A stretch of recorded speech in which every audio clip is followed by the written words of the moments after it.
Could we survive the American frontier? This time period in the late 18th century and early 19th century is a quintessential point in history. Everyone kind of refers to it, and it's this amazing time and place like no other.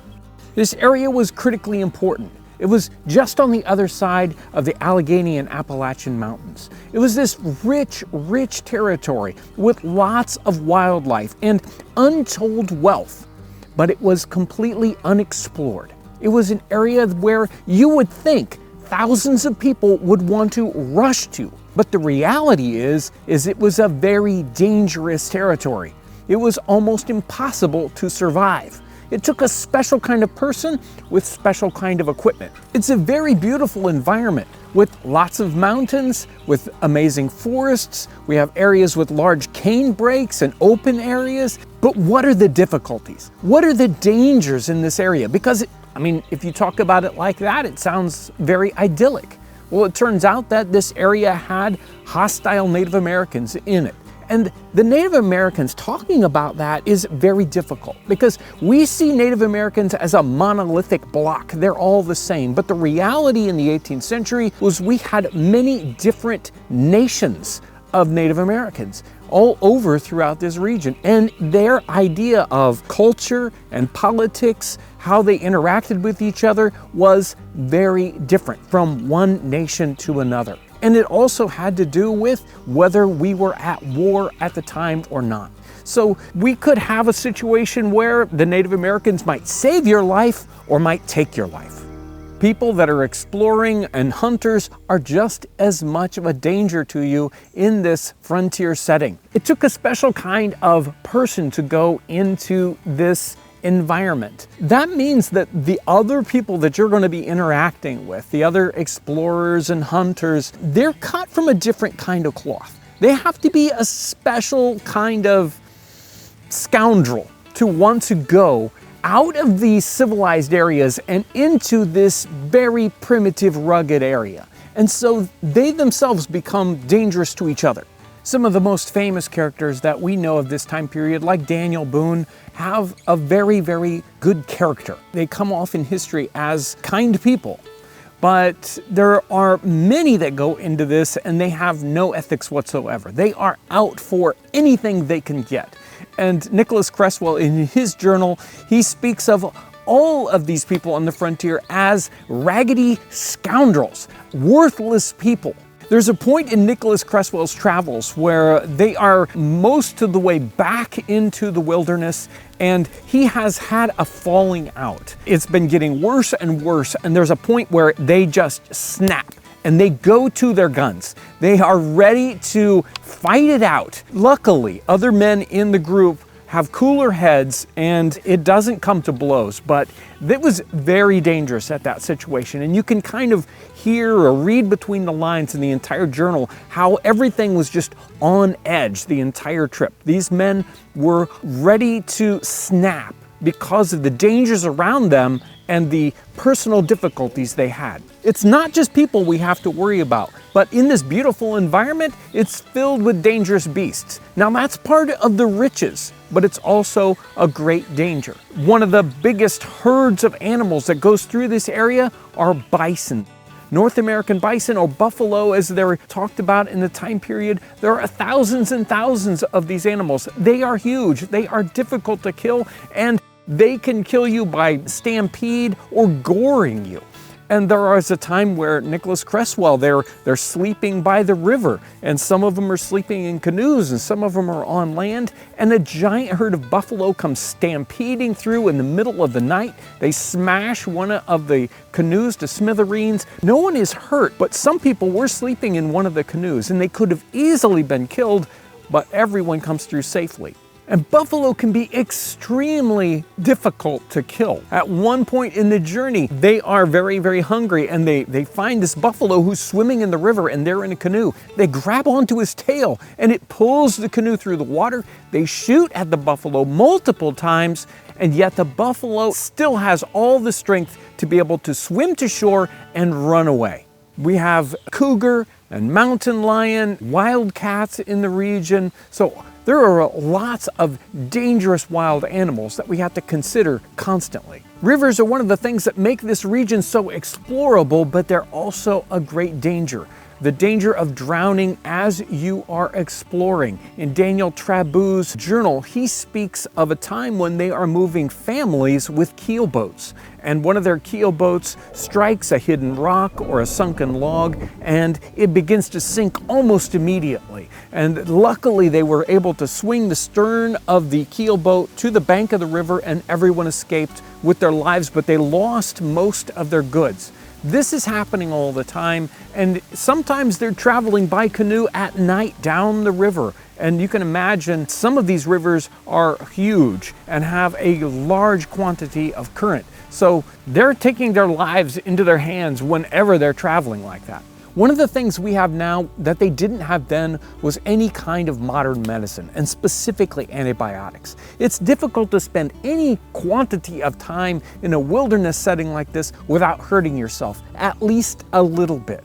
And something like a simple cut could lead to your death on the frontier. Colonel James Smith was traveling from that deep frontier going back to civilization, and he steps on a sharpened stick and it goes into his foot. And he is crippled for the next 10 or 15 days while that heals up. He is in a very dangerous situation. He only has one companion with him to help feed him while he basically cannot move. Nicholas Creswell also had an issue with hurting his feet. He was walking in the river, probably barefoot. He hurts his foot and he is out of commission for a couple of days. He can't move. And you have to keep moving on the frontier.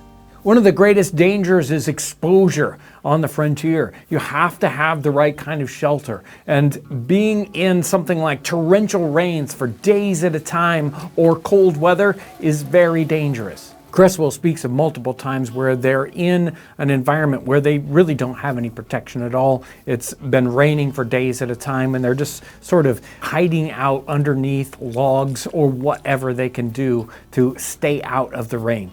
Colonel James Smith was in a similar situation. Luckily, they had a large canoe that they could flip over and stay underneath this canoe. Very, very cramped quarters.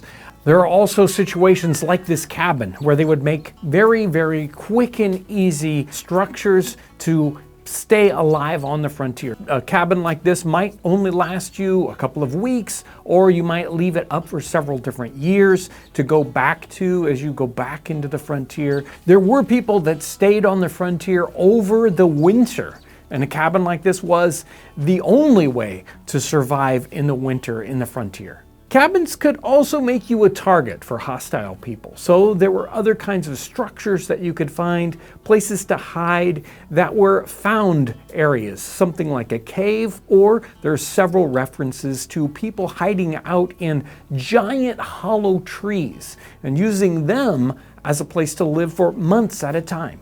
Say you're a person in the 18th century and you're along the East Coast, you want to go into the frontier. How are you going to survive? How are you going to get through all those dangerous things? Well, Nicholas Creswell is the perfect example of this. He wants to do that very thing. He wants to go into the Kentucky area. He's along the East Coast, and the only way he knows that he can survive is to find a guide, someone who has the experience to survive this situation. He asks multiple people for the right person to take him into the frontier.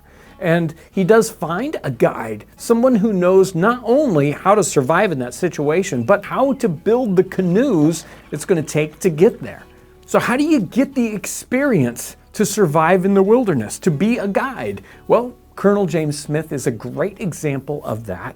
He was someone who was working on a road with a large crew of people going into the wilderness area, and he is taken captive. Many people are killed. He's taken captive, and he is adopted into an Indian tribe. He spends several years as a Native American, and he learns all it takes to survive in the wilderness with nothing.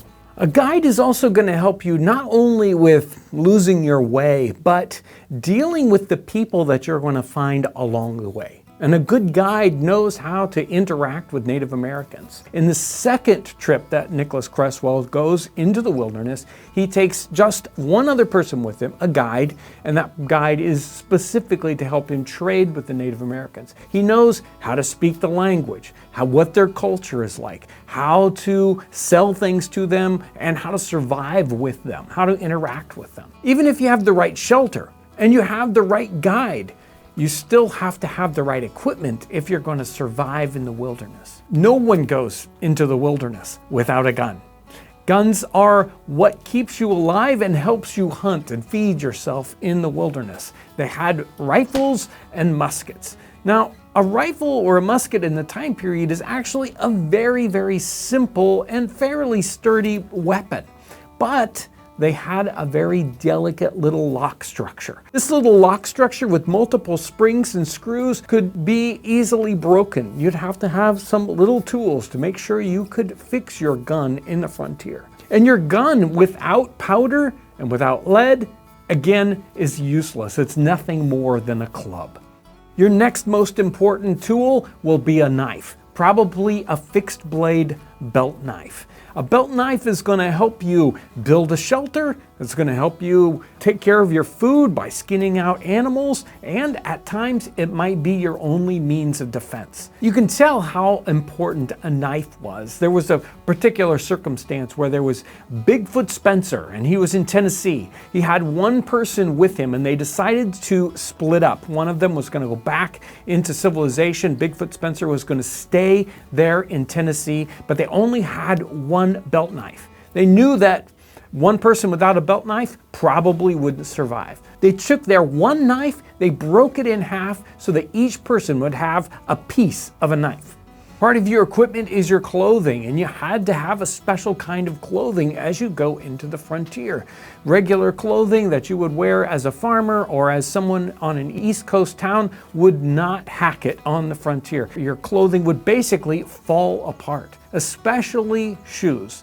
Leather shoes on the frontier would not last very long at all. Nicholas Creswell has this problem. Most everyone else does. You're walking in the water, you're walking in the mud, and your shoes basically just rot and fall apart. So almost everyone has to use moccasins, something that the Native Americans perfected and everyone could basically make on the frontier and repair along the way, which you couldn't do with regular leather shoes. Rowing canoes, walking for miles, or climbing mountains, these all require great quantities of energy. Food is so important on your travels. So all of these explorers and hunters are taking along rations, whether that's cornmeal or ship's biscuits. But no one can bring along all the food they're going to need, so everyone hunts on the frontier. Your skills at hunting are incredibly important, and most of these explorers and hunters are bringing along dogs to help them. But I think the most important rule that we see as we look at these people going into the frontier and surviving is the fact that they rarely did this alone. They're always traveling in groups, at least 2 people. And they know that being alone is a dangerous situation, and everyone needs help at some point, even mentally, to stay sane in this frontier setting for months or even years at a time.